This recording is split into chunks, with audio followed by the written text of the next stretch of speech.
Hello guys, स्वागत है आपका सिटीजन सी चैनल पर। और आज आप देखने वाले हो 1999 में रिलीज हुई Indian psychological horror thriller movie कौन का ब्रेकडाउन, जिसे अब कौन नहीं जानता। पर मजे की बात यह है कि अभी कुछ साल पहले तक ये मूवी अंडररेटेड थी, फिर इंस्टाग्राम पे रील्स का ऑप्शन आ गया और फाइनली एक सीन की वजह से ये मूवी फट गई। डायरेक्टर हैं राम गोपाल वर्मा, जो आजकल अलग ही रीजन से फेमस हैं, लेकिन वो one of the best film makers हैं इंडिया के। और राइटर है अनुराग कश्यप, जिनका परिचय देने की कोई जरूरत ही नहीं। लीड रोल में है मेरे इकलौते फेवरेट बॉलीवुड एक्टर मनोज बाजपेयी, और मेरी फेवरेट एक्ट्रेस इसमें से एक उर्मिला मातोंडकर। ये मेरी फेवरेट इंडियन मूवीज में से एक है, इसलिए बहुत पहले से प्लान था कि यही इस चैनल की 200वीं थ्रिलर होगी। ऐसे ही 100वीं एंथोलॉजी भी पहले से फिक्स है। आज मैं इस मूवी के प्लॉट और इसके थ्रिल फैक्टर के ऊपर बारीकी से बात करूंगा, और साथ में इस मूवी से जुड़े कुछ इंटरेस्टिंग फैक्ट्स भी आपको बताऊंगा, जिससे ये बात साफ हो जाएगी कि बॉलीवुड में इस जैसी मूवी कोई और नहीं है। बहुत ही विस्तार से बात होने वाली है, इसलिए वीडियो में एंड तक बने रहना।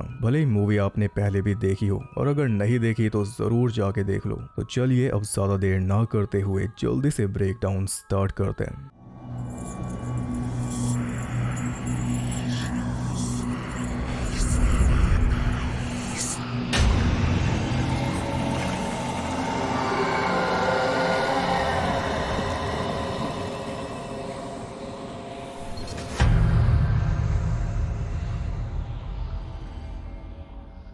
मूवी स्टार्ट होती है भारी बरसात वाले दिन, जब एक लड़की घर में अकेली थी। वो फोन पे अपनी माँ से बात करते हुए उन्हें बता रही थी कि मुझे अकेले बहुत डर लग रहा है, आप जल्दी आने की कोशिश करना। उसकी बातचीत से हमें पता चला कि उसके पेरेंट्स शहर से बाहर गए हुए हैं और बारिश की वजह से वहीं पे फंस चुके हैं। जब तक बारिश रुक नहीं जाती वो नहीं आने वाले, और अपनी बेटी को इतना जरूर बता रहे हैं कि घर के सारे खिड़की दरवाजे बंद रखना। लड़की ने टीवी ऑन किया तो उस पे न्यूज चल रही थी एक सनकी हत्यारे की, जो पहले किसी न किसी बहाने से घर के अंदर घुसता है, फिर घर में रह रहे लोगों को मार देता है रस्सी से गला घोट के, और स्पेसिफिकली ऐसे घर को चुनता है जिसमें कोई अकेला हो। उसका दिमागी संतुलन इस हद तक बिगड़ा हुआ है कि वो सिर्फ कत्ल करके खुशी हासिल करता है, कुछ चोरी नहीं करता। 1 महीने में वो ऐसी 3 हत्याएं कर चुका है, और अभी भी पुलिस उसका पता नहीं लगा पाई है। इसलिए सबको सावधान किया जा रहा है कि किसी भी अनजान व्यक्ति को अपने घर में ना घुसाएं, और अगर किसी के ऊपर शक हो तो पुलिस को बताएं। ये खबर सुनकर लड़की बहुत ज्यादा घबरा गई, क्योंकि वो भी घर पे अकेली है और पॉसिबली उस हत्यारे के लिए इजी टारगेट है।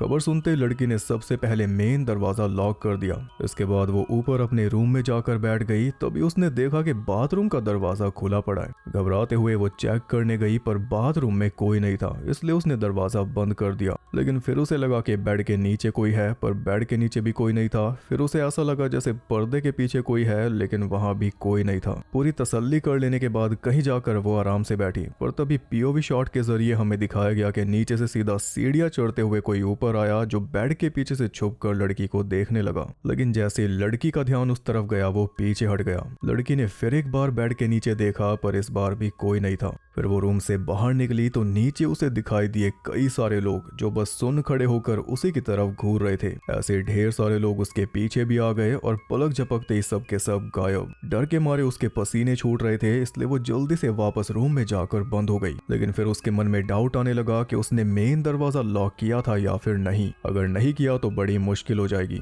इस दुविधा में वो रूम से निकलकर जैसे तैसे रेलिंग के पीछे छुप छुपा कर नीचे पहुंची, और जल्दी से जाकर उसने दरवाजे की कुंडी लगा दी। बाहर झांक कर देखा तो बाहर कोई नहीं था। तब कहीं जाकर उसने चैन की सांस ली, मगर तभी दरवाजे को चीरते हुए 2 हाथ निकले उसका गला दबोचने के लिए, और बस तभी वो जाग गई। ये बस एक बुरा सपना था, बैठे बैठे सो गई थी। जागते ही उसने फिर एक बार बेड के नीचे झांक के देखा, और इस बार उसे मिल गई उसकी पालतू बिल्ली शेरी। इसी बिल्ली का पीओवी शॉट हमें दिखाया गया था, नीचे से ऊपर आते हुए। फ्लोर से कितना ज्यादा लगा हुआ था कैमरा, उससे साफ हो जाता है। उस शॉट को सपने के साथ मिक्स करके दिखा दिया, क्योंकि एंड गोल हमें परेशान करके डराना ही है। वरना बिल्ली ही नीचे से ऊपर आई थी और बेड के पीछे से ही लड़की को देख रही थी। और वो लड़की अपनी बिल्ली को लेकर नीचे जाने लगी कि तभी ऊपर से कुछ आवाज आई। ऊपर जाकर देखा तो पाया कि छत वाला दरवाजा खुला हुआ था। मन में यही सवाल आया कि दरवाजा खोला किसने, लेकिन आसपास कोई जवाब फैला नहीं, इसलिए जल्दी से दरवाजा बंद करके वो नीचे चली आई। किचन में जाकर वो अपने लिए सैंडविच बनाने ही लगी थी कि तभी घर की डोरबेल बज गई। उसने दरवाजे के थ्रू बाहर झांक कर देखा तो बाहर एक आदमी खड़ा था, समीर पूना वाले, जिसके मुंह पे बड़ी सी स्माइल थी। वो किसी मिस्टर मल्होत्रा से मिलने आया था, पर लड़की ने उसे बताया कि ये मिस्टर गुप्ता का घर है। ये सुनकर समीर हैरान हो गया, क्योंकि मिस्टर मल्होत्रा ने उसे यही एड्रेस दिया था और लड़की कह रही है कि यहाँ कोई मल्होत्रा नहीं रहता। समीर मानने के लिए तैयार ही नहीं था, इसलिए लड़की उसे इग्नोर करके वापस किचन में आ गई और आई तो चाकू ब्रेड के पास नहीं था, वो रखा था नाइफ होल्डर में। लड़की फिर से कंफ्यूज हो गई कि ये कैसे हुआ। चाकू उठाकर वो ब्रेड काटने लगी, तभी डोरबेल फिर से बज गई। इस बार समीर कह रहा था कि मुझे एक फोन करना है, तो लड़की बोली कि हमारा फोन खराब है, क्योंकि न्यूज उसने देख ली है कि किसी भी अजनबी को घर के अंदर नहीं लेना, वो भी ऐसे आदमी को जो एक्स्ट्रा फ्रेंडली बन के चेप हो रहा है दांत दिखा दिखा के। लड़की एक बार फिर उसे इग्नोर करके वापस किचन में चली गई और इस बार भी चाकू उसे होल्डर में मिला। चाकू उठाकर ब्रेड उसने ऑलमोस्ट काट ही लिया था कि तभी फिर से डोरबेल बज गई, तो इस बार चाकू वो साथ ही ले आई। इस बार समीर बोल रहा था कि मेरी कार खराब हो गई है, बाहर बहुत ठंड लग रही है, तो आप मुझे अंदर आने दीजिए, बारिश रुकते ही मैं चला जाऊंगा। लड़की बोली कि अगर इतनी ठंड है तो जाके अपनी कार में बैठिए ना, आप मुझे क्यों परेशान कर रहे हैं। इसके बाद समीर के पास कोई जवाब ही नहीं बचा। आखिरकार अब सैंडविच बन ही चुका था कि तभी फिर से डोरबेल बज गई। अब समीर का कहना था कि कार की चाबी कार के अंदर ही रह गई है, इसलिए मैं कार में नहीं जा सकता। अब क्या मैं अंदर आ सकता हूँ? ये इसका चौथी बार है। अब तो लड़की को उस पे पूरा शक हो चुका था। बार बार ये आदमी नए नए बहाने लेकर वापस आ रहा है सिर्फ घर के अंदर घुसने के लिए, सेम जैसे किलर करता है, क्योंकि वो समझ चुका है कि लड़की घर में अकेली है और किलर उसी घर में घुसता है जिसमें कोई अकेला हो। इस बात को ध्यान में रखते हुए लड़की ने ऐसा बहाना लगाया कि समीर डर के मारे वहां से चला जाए। वो बोली कि मेरे पति ऊपर सो रहे हैं, उन्हें बिल्कुल भी अच्छा नहीं लगेगा कि मैं किसी आदमी को घर के अंदर लूं। ऐसा बोलकर लड़की ने ये बता दिया कि मैं अकेली नहीं हूं, लेकिन डरने के बजाय समीर ये बोलने लगा कि अपने पति को जगा दीजिए, मैं उनसे बात कर लूंगा। लड़की बोली कि मैं आपके लिए कुछ नहीं कर सकती, आप मुझे तंग करना बंद करो। तो यहाँ पे समीर उल्टा कंप्लेन करने लगा कि ठंड भी मुझे लग रही है और तंग भी मैं ही कर रहा हूँ, आप बहुत खराब है मैम। इतना बोलकर वो चला गया। ऐसा लड़की को लग रहा था। इतनी मेहनत से बना हुआ सैंडविच लड़की के मुंह तक पहुंच पाता उससे पहले समीर वापस आ गया, इस बार किचन विंडो पर। वो बोल रहा था कि भूख लगी है, ए माई रोटी दे दे माई। तो लड़की ने अपना सैंडविच उसे ही दे दिया और बारिश में भीग कर सैंडविच का वजन भी बढ़ गया। अब तो भूख पक्का मिट जाएगी। सैंडविच पकड़ाकर लड़की ने विंडो बंद कर दी और समीर की वजह से जो गुस्सा उसके अंदर भरा था वो उसने निकाल दिया बिल्ली के ऊपर चिल्लाकर। इसके बाद उसने एक और सैंडविच बनाया, फिर बिल्ली को साथ लेकर वो टीवी देखने बैठ गई। तभी डोरबेल दोबारा बजी। इस बार समीर सैंडविच की तारीफ कर रहा था कि मेरी माँ भी मेरे लिए ऐसा ही बनाती है। फिर कुछ देर बाद वो दोबारा आया, इस बार विंडो के पास, और बोला कि मुझे भी टीवी देखना है। लड़की ने उसके लिए पर्दा खोल दिया, पर टीवी देखने के बजाय वो लड़की को देख रहा था, ऐसा लड़की को लगा। पर अगर देख भी रहा था तो उर्मिला है, आई कांट ब्लेम हिम। वो बोला कि आपके पति बीमार है क्या? 6:15 बज रहे हैं और वो अब तक सो रहे हैं, भला ये कोई टाइम है सोने का? बस इस बात से लड़की भड़क गई। उसने पर्दा भी बंद कर दिया और इसके बाद तकिए उठा के फेंकने लगी, क्योंकि समीर ने उसे पागल कर दिया था। लड़की को लगा कि इतना सुनने के बाद तो चला ही गया होगा, लेकिन कुछ देर बाद वो फिर से आ गया। इस बार बोला कि आपके पति जाग गए हैं, मैंने अभी किसी आदमी को ऊपर देखा। और ये सुनते ही लड़की की सांसें अटक गई, क्योंकि घर में तो कोई है ही नहीं। वो घबराते हुए ऊपर चेक करने जा रही थी कि तभी ऊपर से कांच टूटने की आवाज आई। तो डर के मारे वो भागते हुए जल्दी से नीचे उतरी और दरवाजा खोल के घर से बाहर निकल गई। उसने समीर को सब सच बता दिया कि मेरा कोई पति नहीं है, मैं घर में अकेली हूँ, पर ऊपर कोई है। स्टैचू के हाथ में रखा हथियार लेकर समीर ऊपर गया, लेकिन ऊपर कोई नहीं था। फिर नीचे आके वो बोला कि ऊपर कोई नहीं है और उसने खुद ही दरवाजा बंद कर दिया। लड़की बोली कि आपने तो कहा था कि ऊपर किसी को देखा मैंने। तो समीर बोला कि मैंने तो पर्दा हिलते हुए देखा था, वो तो हवा से भी हिल सकता है। उसने ये भी बताया कि मुझे पहले से पता था आप अकेली हो। इतना सुनते ही लड़की फिर से गुस्सा करने लगी, लेकिन इस बार हंस के टालने के बजाय समीर उल्टा उसके ऊपर चिल्ला पड़ा, जिसके बाद लड़की सहम गई। समीर ने बताया कि ऊपर से जो कांच टूटने की आवाज आई थी वो मैंने ही पत्थर मारा था, क्योंकि आप तो दरवाजा खोल नहीं रही थी। तो अगर आपके पति ऊपर सो भी रहे थे तो कांच टूटने से वो जाग जाते, लेकिन पति तो है ही नहीं। पर चलो दरवाजा तो खुल ही गया। समीर की बातें सुनकर लड़की को एहसास हो चुका था कि शायद उसने किलर को घर के अंदर ले लिया। तब से अंदर आने की कोशिश कर रहा था, आखिर में सफल हो ही गया। अब उसके सामने लड़की के मुंह से एक शब्द भी नहीं निकल रहा था। वो बोला एक कप कॉफी बना दो, तो लड़की चुपचाप कॉफी बनाने चली गई, लेकिन पीछे पीछे वो भी आ गया और आते ही उसने चाकू उठा लिया, जिसे देखकर लड़की और डर गई। पर वो बोला कि मैं कुछ नहीं कर रहा, ऐसा चाकू तो मेरी माँ के पास भी है और मेरी माँ कहती है कि मैं अनिल अनिल कपूर जैसा लगता हूँ। आप बिना शर्ट के देखा होगा ना माने। समीर उसे तसल्ली दे रहा था कि मैं कुछ नहीं करूंगा, बस बारिश रुकने तक यहाँ पे हूँ, जैसी बारिश रुकेगी मैं चला जाऊंगा। पर लड़की को उसकी बात पे भरोसा हो नहीं रहा था, क्योंकि बातों का वो 14 है। घर में आते ही वो ऐसा बिहेव करने लगा था जैसे उसी का घर है। लड़की डर के मारे दूर खड़ी थी तो वो बोला कि आराम से बैठ जाइए, आपका ही घर है। खुद वो टीवी देख रहा था जिसपे वही किलर वाली न्यूज आ गई कि किसी अनजान व्यक्ति को घर में ना लें, और खौफनाक बात यह है कि अनजान व्यक्ति ही घर में घुस के वो न्यूज देख रहा है। लड़की का डर भांप के वो बोला कि आप मुझे किलर समझ रही हैं। अब लड़की उसे क्या जवाब देती। वो बोली कि आपको अब जाना चाहिए, मेरे पति बस आते ही होंगे। उसने एक और झूठ बोल दिया, लेकिन समीर हिला नहीं। वो बोला कि आने दीजिए, मैं बात कर लूंगा। लड़की फिर से गुस्सा करने लगी तो समीर बोला कि अगर ना जाऊं तो क्या कर लोगी। वो जाके हथियार उठा के लाया, जिसे देखकर लड़की इधर उधर भागने लगी। तब उसे साइड में लगाकर समीर ने उसे प्यार से समझाया कि मैं शरीफ आदमी हूँ, मल्होत्रा की वजह से इस आंधी तूफान में फंस गया, इसलिए इस घर में रुकना मेरी मजबूरी बन गई, वरना मुझे कोई शौक नहीं है। मैं आपका डर भी समझता हूँ, एक अनजान आदमी आपके घर में है, पर जैसी बारिश रुकेगी मैं चला जाऊंगा। तब तक आप ये हथियार अपने पास रखिए, और अगर मैं कुछ करूँ तो मुझे जान से मार देना, लेकिन अब दोबारा चैं चैं मत करना। वो लड़की को एक किस्सा सुनाने लगा अपनी गर्लफ्रेंड आरती का, कि वो भी आपकी तरह डरपोक थी। कमरे में अकेली होती थी तो उसे ऐसा लगता था जैसे कोई उसका गला दबाने आ रहा है, जैसा इस लड़की को भी लगा था। कोई भी आवाज हो तो उछल जाती थी, जैसे ये लड़की एक नंबर की भुलक्कड़ भी थी, सेम इस लड़की की तरह। बड़ा अच्छा समय बिताया समीर ने उसके साथ, फिर वो मर गई। माहौल को लाइट करने के लिए समीर एक जोक सुनाता है जो लड़की को भी पसंद आया, पर तभी समीर के पास शायरी आ गई, जिसे देखते ही उसका मूड खराब हो गया, क्योंकि उसे बिल्लियां पसंद नहीं, और ना ही वो लोग पसंद हैं जो बिल्लियों को पसंद करते हैं। आरती को भी बिल्लियां पसंद थी, कहीं इसी वजह से तो नहीं मारी गई। इसने अपनी ही बात काट दी, इसे वो लोग पसंद नहीं जिन्हें बिल्लियां पसंद है, लेकिन आरती से ये बहुत प्यार करता था। लड़की की हंसी फिर से गायब हो चुकी थी कि तभी लाइट भी गायब हो गई। कैंडल्स ढूंढ ढांड के बड़ी देर के बाद लड़की किचन में पहुंची, और जैसे ही उसने कैंडल्स जलाई, सामने उसे पड़ी मिली उसकी बिल्ली की लाश, जिसे देखते ही उसने कैंडल्स फिर से बुझा दी। समीर बाहर गुमनाम है कोई गाना गा रहा था और ऐसी हरकतें करके और फाड़ रहा था गला। उसे चकमा देकर लड़की ऊपर भाग गई तो पीछे पीछे वो भी भागा। जैसे ही ऊपर पहुंचा तभी लाइट आ गई और लड़की उसके लिए तैयार थी। उसके सर पे वास मारकर वो वापस नीचे भाग गई। फिर ऐसी भाग दौड़ चली जिसमें आखिर में जाकर लड़की ने एक बार फिर दरवाजा खोला और इस बार बाहर एक और आदमी खड़ा था हाथ में गन लेकर। उसने बताया, मैं एक पुलिस वाला हूँ, इंस्पेक्टर कुरैशी। लड़की उसे बताने लगी कि ये आदमी किलर है, इसने मेरी बिल्ली को मार डाला, पर समीर कह रहा था कि मैंने कुछ नहीं किया। कुरैशी ने समीर को दबोच लिया था और लड़की पूरी तरह कुरैशी की साइड हो चुकी थी। लेकिन जब समीर ने कुरैशी के ऊपर सवाल खड़े किए तब जाकर लड़की का दिमाग खुला। समीर ने पूछा कि आप घर के बाहर क्या कर रहे थे?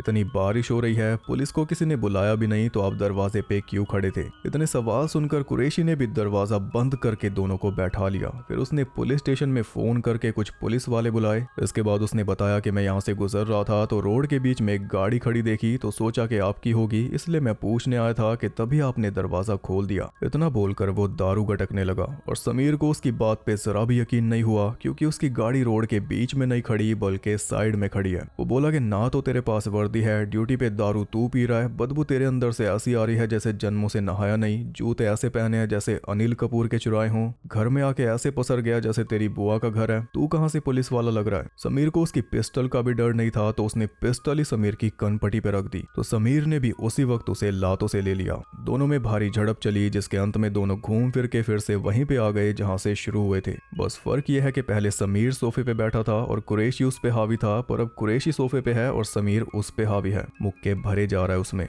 इस बीच कुरैशी के हाथ से गन गिर गई थी जो लड़की ने उठा ली। उसने हवा में गोली चला के दोनों को शांत किया। फिर भी नहीं माने तो एक और गोली चलाई, उसके बाद भी नहीं माने तो एक और गोली चलानी पड़ी। समीर बोला कि इसने तो पुलिस के पास फोन किया नहीं होगा, चलो मैं ही कर देता हूँ, पर लड़की ने उसे रोक दिया क्योंकि उसे अब दोनों पे यकीन नहीं था। लड़की ने खुद फोन किया अपनी माँ के पास और माँ को बताया कि 2 लोग घर में घुस आए हैं, आप जल्दी से पुलिस भेजिए। अब पुलिस आने तक दोनों को शांत बैठना था। कुरैशी के पास सिगरेट थी तो दोनों आराम से बैठकर सिगरेट पीने लगे और लड़की भी उन्हें देख के हैरान थी कि अभी तो एक दूसरे को खाने को पड़ रहे थे, अब साथ में सिगरेट पी रहे हैं। लगे हाथ कुरैशी ने एक फरमाइश भी कर दी कि अगर कॉफी मिल जाती तो अच्छा हो जाता।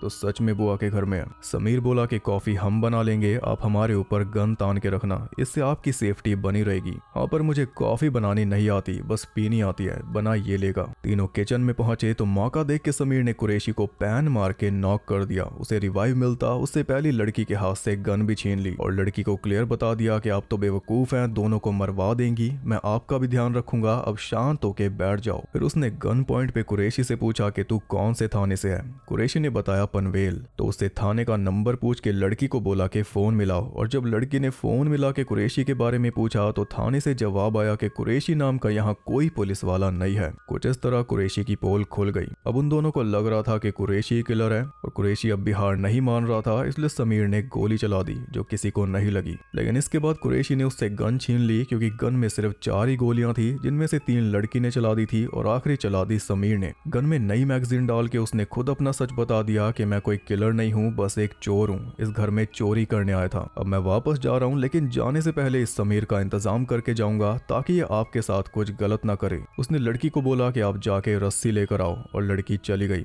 लेकिन रस्सी का नाम सुनते ही समीर के जान प्राण निकलने लगे, क्योंकि किलर भी रस्सी से ही गला घोट के जान लेता है। उसे यकीन हो गया था कि अब वो नहीं बचेगा, पर वो भी हार मानने वाली पार्टी नहीं थी। रोना धोना करके उसने कुरैशी को थोड़ा इजी कर दिया और मौका मिलते ही हथियार उठाकर उसके पेट में घुसा दिया, जिससे कुरैशी वहीं पे चित हो गया। लड़की रस्सी लेकर आई, पर जब ये देखा तो डर के मारे वो ऊपर भाग गई। समीर बोल रहा था कि अगर मैं इसे ना मारता तो ये हम दोनों को मार देता, आप तो पागल हो, इसके कहे पे चल रही हो, ये आपको भी निपटा देता। समीर कोई किलर नहीं है, ये बात साबित करने के लिए उसने खुद पुलिस के पास फोन मिलाया, लेकिन फोन मिला ही नहीं, क्योंकि फोन की तार कटी हुई थी। अब यहाँ पे आप समझ ही गए होंगे कि असली मामला क्या है, लेकिन समीर नहीं समझा। उसे लगा कि घर में उनके अलावा कोई और भी है, और ये जानकर खुद से पहले उसे लड़की की चिंता हुई। वो ऊपर भागा जहाँ पे लड़की छिपी हुई थी। जैसा हथियार वाला स्टैचू नीचे रखा है, सेम वैसे ही स्टैचू के पास वो लड़की को समझाने लगा कि हमें एक साथ रहना होगा, वरना आपकी जान को खतरा है। लेकिन लड़की बहुत ज्यादा डर चुकी थी, और उसी वक्त डोरबेल बज गई।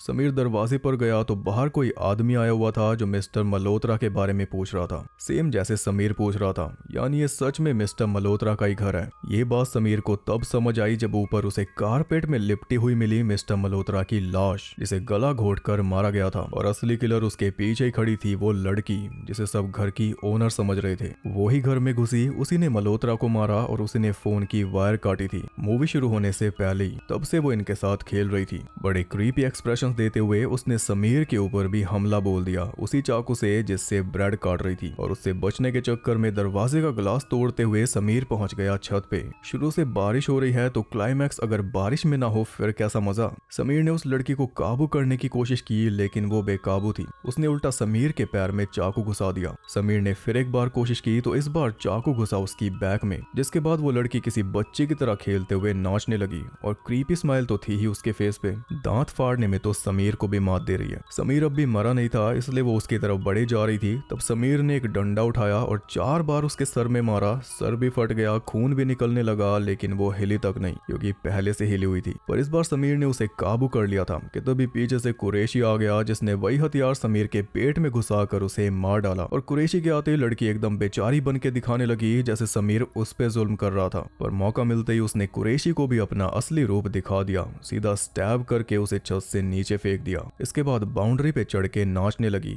एक बॉडी इस तरफ और एक उस तरफ। इसके बाद नहा धोकर उसने पीक 90s के कलर वाली ड्रेस पहनी और घर में जो भी खून वगैरह गिरा था वो सब साफ कर दिया, एकदम अपना घर समझकर। जब फ्री हुई तो दोबारा अपनी माँ से बात करने लगी, उसी तार कटे हुए फोन पे। सब कुछ बढ़िया चल रहा था कि तभी दोबारा डोरबेल बज गई। कौन?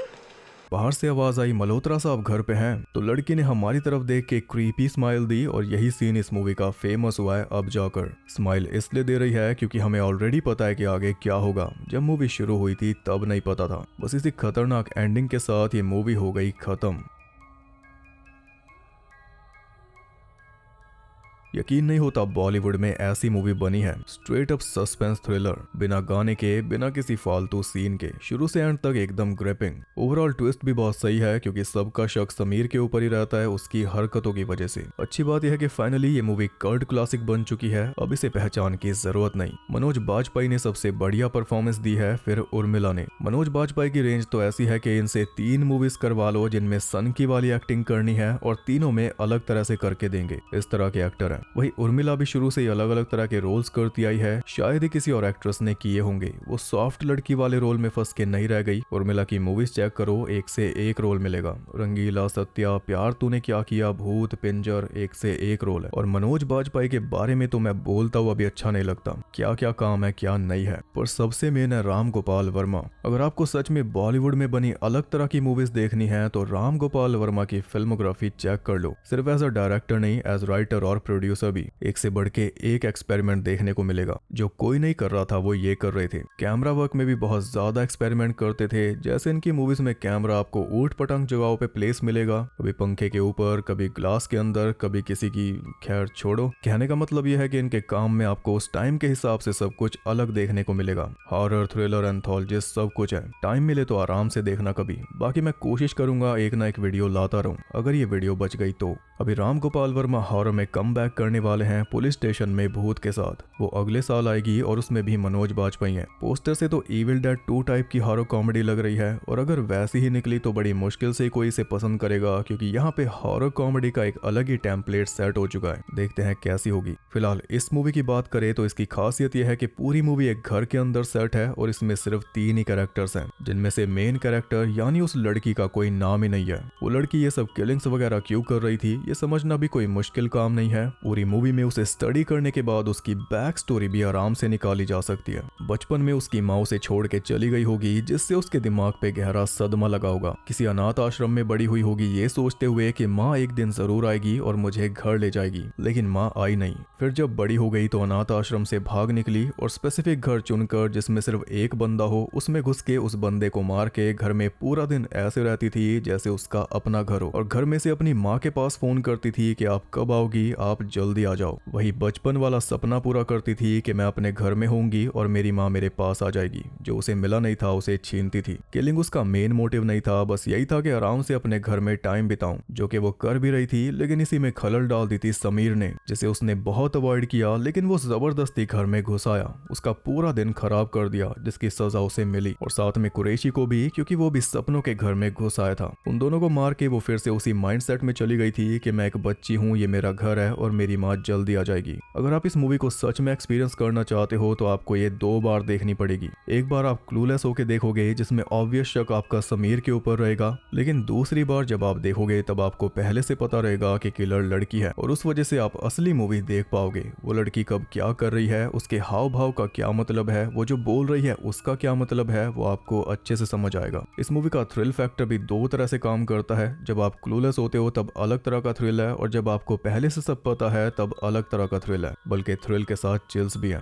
मूवी दोबारा नहीं देखनी तो भी कोई बात नहीं, उस सब के बारे में हम यहीं पे बात कर लेते हैं। असली मूवी में क्या चल रहा था। अब हमें पता है कि लड़की ही किलर है, तो मूवी स्टार्टिंग से ही हमारे लिए क्रीपी हो जाती है जब हम उस लड़की को तार कटे हुए फोन पे अपनी माँ से बात करते हुए देखते हैं, वो भी किसी बच्चे की तरह। इसके बाद सारे असली पहलू हम नोटिस कर पाते हैं। टीवी पे हत्यारे की न्यूज देखकर वो घबरा गई थी, इसलिए नहीं कि उसे हत्यारे का डर था, बल्कि इसलिए क्योंकि उसने अपनी खुद की न्यूज टीवी पे चलते हुए देख ली थी। मतलब अब उसका क्राइम कर पाना मुश्किल हो जाएगा और जल्दी वो पकड़ी भी जा सकती है, इस बात की घबराहट थी। न्यूज में बताया गया था कि किलर का दिमागी संतुलन बिगड़ा हुआ है। इसके भी लक्षण हमें शुरू से लड़की के अंदर दिखाए जा रहे थे। एक तो उसके भयानक सपने, दूसरा उसका बिहेवियर। जरा सी इरिटेशन पे वो एकदम गुस्से से फट जा रही थी। बच्ची वाले लक्षण जो उसने एंड में दिखाए वो भी असल में वो स्टार्टिंग से दिखा रही थी। एक तो फोन पे माँ से बात करते हुए, लेकिन मम्मा इतनी बारिश में आप लोग वहाँ गए क्यों?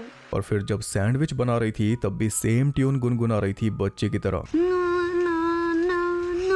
और चाकू उसने नाइफ होल्डर में कब रखा उसे ये भी याद नहीं था। जब बिल्ली को लेकर टीवी देखने बैठी थी तब भी बच्चों वाले गाने पे उसकी बच्चे वाली हरकतें साफ दिखाई दे जाती हैं।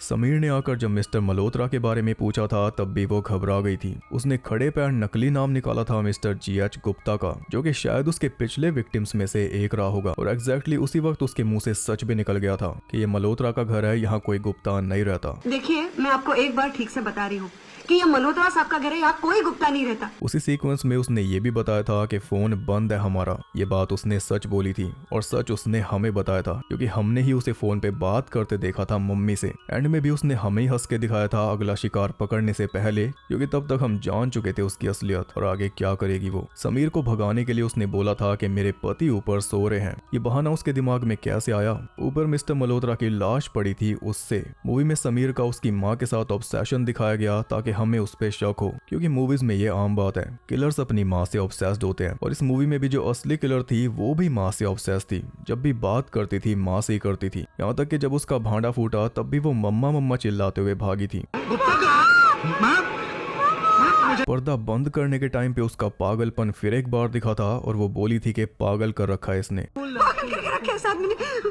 समीर ने जब बोला था कि मैंने ऊपर किसी आदमी को देखा, तब लड़की की सांसें अटक गई थी। वो इसलिए क्योंकि उसे लगा था कि कहीं मल्होत्रा जिंदा तो नहीं बच गया, ना कि इसलिए कि उसे एक किलर का डर था। तब दरवाजा भी उसने इसलिए खोला था कि अगर मल्होत्रा जिंदा भी हुआ तो धोखे में समीर के हाथों उसे मरवा देगी, बेचारी की एक्टिंग करके, जैसे उसने एकदम आखिर में भी किया था कुरैशी के सामने, जब कुरैशी के हाथों समीर को मरवाया था। और वैसे भी अगर समीर ने सच में किसी आदमी को ऊपर देख लिया था जो कि लड़की के हिसाब से मल्होत्रा था, तो समीर का भी मरना उसे टाइम फिक्स हो गया था, क्योंकि लड़की कोई सबूत नहीं छोड़ सकती थी। खड़े पैर बातें बनाने में वो माहिर थी। समीर ने उससे पूछा था आप क्या करती हो, तो उसने सोच के बोला था मैं पढ़ती हूँ हिस्ट्री। तब समीर ने उसे हिस्ट्री पे जोक सुनाया था, क्योंकि बातें बनाने में वो भी एक नंबर था। उसके साथ मैचअप भारी पड़ रहा था। फिर कुरैशी आ गया बीच में, उसकी वजह से लड़की को अपर हैंड मिल गया, वरना समीर को वो लपेट नहीं पा रही थी। जब लाइट गई थी तो कैंडल्स ढूंढने में लड़की को बहुत टाइम लगा था, क्योंकि एक तो उसे पता ही नहीं था कि कैंडल्स कहाँ पे रखी है, क्योंकि घर उसका नहीं था, और दूसरा अंधेरे का फायदा उठाकर उसने सबसे पहले बिल्ली को मार दिया था। जी हाँ,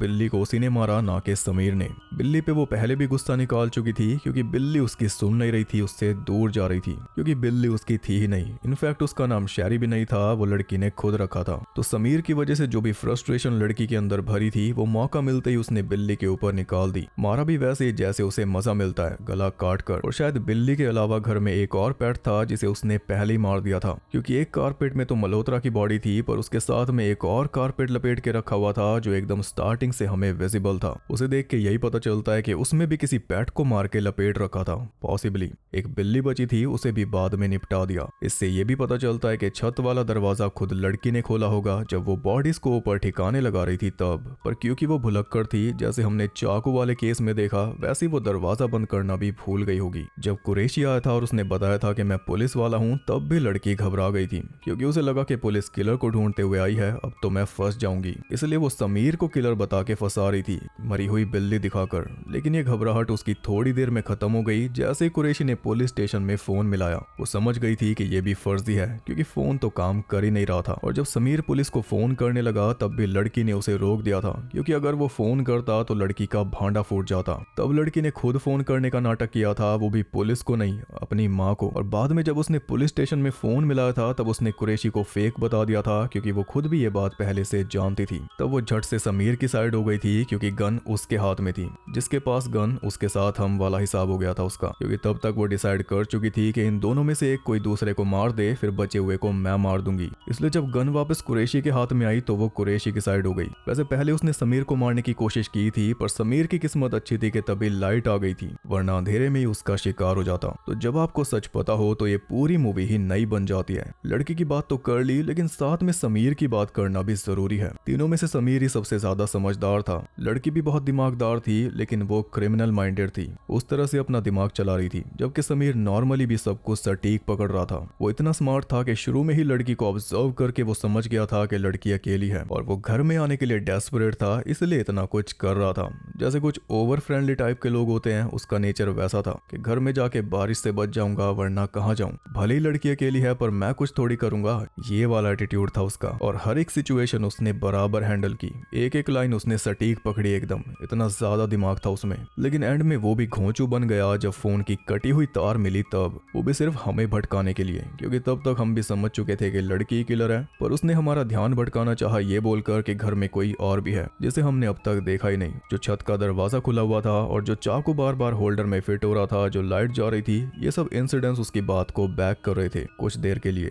समीर की कुछ और स्मार्टनेस देखते हैं। लड़की ने बोला फोन खराब है, तो समीर ने पूछा यहाँ आसपास और कोई फोन है क्या? लड़की बोली मुझे क्या पता। तो छूटते ही समीर बोला कि आप इस घर में रहती हो, आपको ही पता होगा ना इस एरिया के बारे में। एकदम नब्ज पकड़ ली थी उसने, क्योंकि लड़की उस घर में रहती नहीं थी। दांत दिखाना भी मेन है इस मूवी में, यानी स्माइल। पहले समीर दिखा रहा था तो वो अजीब लग रहा था, फिर एंड में जब लड़की ने दिखाने शुरू किए तब तो हवाई टाइट हो गई। समीर ने खुद लड़की को बोला कि ऊपर कोई आदमी देखा मैंने, यानी लड़की के अंदर पहले डर बैठाया, फिर खुद विंडो में पत्थर मार के डर और बढ़ा दिया, जिससे लड़की दरवाजा खोलने पे मजबूर हो जाए। और जब लड़की ने दरवाजा खोला तब भी समीर ने सटीक लाइन बोली थी कि आपका घर है, आपको कैसे नहीं पता यहाँ कौन है? घर में आके उसने लड़की को बोला था कि बैठ जाइए, आपका ही घर है, जबकि असल में दोनों में से किसी का घर नहीं था। और जब कुरैशी आया तो वो भी ऐसे ही टांगे फैला के दारू पीने लग गया था जैसे उसी का घर है। कुरैशी की सारी बातों को वही एक्सपोज कर रहा था, उसी की वजह से कुरैशी को सच्चाई बोलने पे आना पड़ा। हर तरह से उसे टैकल कर रहा था, यानी समीर अकेला उन दोनों पे भारी था और वो लड़की की सेफ्टी का भी खास ध्यान रख रहा था। उसने खुद लड़की के हाथ में वो हथियार पकड़ाया था। और जब कुरैशी ने कॉफी पीने की इच्छा जताई तब भी समाधान उसी ने बताया कि कॉफी हम बनाएंगे और आप गन पकड़े खड़े रहना, ताकि कुरैशी को लड़की के ऊपर अपर हैंड ना मिले। लेकिन इस समाधान में उसने खुद गन छीनने की प्लानिंग भी कर ली थी, लड़की की सेफ्टी को ध्यान में रखते हुए। आखिर में जब सब कुछ खत्म हो गया तब भी उसे अपने से ज्यादा लड़की की चिंता हो रही थी, जिस वजह से उसकी जान गई, वरना अगर निकल जाता घर से तो बच जाता। कमाल की बात यह है कि जितनी भी वो समझदारी दिखा रहा था, जितने भी लॉजिक वाली बातें कर रहा था, उनसे हमारा शक उसी पे और ज्यादा बढ़ता जा रहा था कि यही किलर है। ये भी एक खासियत है मूवी की। और भी मैं बहुत बातें कर सकता हूँ इस पे, लेकिन फिलहाल हम बात कर लेते हैं कुछ इंटरेस्टिंग फैक्ट्स के बारे में। 2010 में इसे कन्नड़ा में रीमेक किया गया था शॉक के नाम से, और तेलुगु में डब करके इसे रिलीज किया गया था येवरू के नाम से। 1964 में एक मूवी आई थी sign post to murder, YouTube पे मिल जाएगी। ये मूवी उसी से इंस्पायर्ड है। मूवी को 15 दिनों के अंदर शूट कर लिया गया था, जो इसे इंडियन सिनेमा हिस्ट्री की सबसे कम टाइम में शूट हुई मूवीज में से एक बनाता है। मनोज बाजपेयी का जो रोल है वो ओरिजिनली एक सीरियस रोल था, बिना किसी ह्यूमर के, नो स्माइलिंग। लेकिन शूट के पहले ही दिन पे मनोज ने सजेस्ट किया कि कैरेक्टर को चेंज करना चाहिए, थोड़ा इसको गूफी बनाना चाहिए। राम गोपाल वर्मा ने उनकी बात मान ली और कुछ इस तरह ये परफॉर्मेंस निकल के आई। वरना अगर समीर सीरियस कैरेक्टर होता तो शायद उतना मजा नहीं आता। अनुराग कश्यप के मुताबिक इस फिल्म के लिए जो उन्होंने स्क्रीन प्ले लिखा वो उससे खुश नहीं थे, पर है तो मजेदार स्क्रीन प्ले, एक के बाद एक हाई। अनुराग कश्यप अनिल कपूर को कुछ ज्यादा ही पसंद करते हैं, इसलिए मूवी में अनिल कपूर के 2 रेफरेंसेस हैं। एक बार समीर कहता है कि मेरी माँ कहती है मैं अनिल कपूर जैसा लगता हूँ, और एक लाइन में वो कुरैशी को कहता है कि जूते तो ऐसे पहने हैं जैसे अनिल कपूर के चोरी करके लाया हो। अनुराग और अनिल दोनों के इनिशियल सेम है, AK। इस फिल्म के 20 साल बाद अनुराग कश्यप ने अनिल कपूर के साथ काम किया था AK वर्सेस AK में, जिसके एक सीन में दोनों एक दूसरे के जूतों की बुराई करते हैं। मूवी के अंदर वैसे कोई गाना नहीं है, लेकिन टीवी में हमें 2 गाने सुनाई देते हैं। एक तो बाली सागू का गुड़नाल इश्क मिठा रिमिक्स और एक एक्वा का सॉन्ग बाबी गर्ल। जो म्यूजिक इसके इंट्रो में यूज हुआ है वो सेम म्यूजिक 1 साल पहले आई 2001 में उपासना सिंह के मर्डर सीन में यूज हुआ था। ओरिजिनली मूवी के एंड में एक वॉइस ओवर था जिसमें बताया गया था कि पड़ोसियों को घर में से बुरी स्मेल आने लगी, जिस वजह से पुलिस बुलाई गई। फिर मल्होत्रा हाउस में से लाशें बरामद हुई और एक लड़की को गिरफ्तार किया गया। ये वॉइस ओवर थिएटर में रिलीज होने से पहले ही हटा दिया गया था, पर ओरिजिनली जब ये मूवी रिलीज हुई थी तब एंड में कुछ टाइटल्स दिखाए गए थे जिनमें उस लड़की की मिस्टीरियस पर्सनालिटी के बारे में बताया गया था कि वो कौन है, कहां से आई होगी, वो सब। पर बाद में सेंसर बोर्ड की पॉलिसी बदल गई, इसलिए उन टाइटल्स को भी हटा दिया गया। फिर ना वो टाइटल कभी टीवी पे दिखे, ना ही जब मूवी VCD DVD पर रिलीज हुई तब दिखे। वो वाला वर्जन इस मूवी का शायद ही किसी ने देखा होगा। मैं तो पैदा ही 98 में हुआ था, मेरे से उम्मीद मत रखना। तो ये थे मूवी से जुड़े कुछ अनसुने फैक्ट्स। आई होप आपको ये वीडियो पसंद आई होगी। पसंद आई तो लाइक कर देना और कमेंट जरूर करके जाना इस वीडियो में आपको क्या नया जानने को मिला। मूवी तो भले ही आपने पहले भी देखी होगी। ये 200वीं थ्रिलर थी, जिसकी वजह से कई महीनों से चैनल पे कोई थ्रिलर नहीं आई, पर इसके बाद चैनल पे थ्रिलर फिर से अनलॉक हो चुकी हैं, तो अब बहुत सारी आएंगी। ऐसे ही 100वीं एंथोलॉजी कौन सी होगी वो भी हर कोई समझ गया होगा, पर 100वीं कल्ट क्लासिक कौन सी होगी वो गैस करने वाली बात है। वो भी ज्यादा मुश्किल नहीं है वैसे, पर ये सारी वीडियोस आप मिस ना कर दो। उसके लिए चैनल को सब्सक्राइब करके बेल नोटिफिकेशन को ऑल पर सेट कर लो, ताकि नोटिफिकेशन जबरदस्ती आपके फोन में घुस जाए। एक सवाल का जवाब और दे दूं, कई लोग शिकायत करते हैं कि मैं इंडियन मूवीज पे वीडियोस नहीं लाता। उसका रीजन ये है कि ये सारी मूवीज यूट्यूब पे पहले से पड़ी हैं ऑफिशियली। इन पे वीडियो बनाना मतलब कुल्हाड़ी पे पैर मारना। अब देखते हैं इस वीडियो का क्या होगा। अगर सब सही रहा तो मेरे पास ढेरों ऐसी अंडररेटेड इंडियन मूवीज हैं, मैं उन पे भी वीडियोस जरूर लाऊंगा। बाकी अगर किसी को अच्छी थ्रिलर देखनी है तो रोड पड़ी है यूट्यूब पे, वो देख के बताना। रोड थ्रिलर भी बनी है यहाँ पे राम गोपाल वर्मा की दया से। मैं आपसे जल्दी मिलूंगा नई वीडियो के साथ, तब तक के लिए सबको बाय।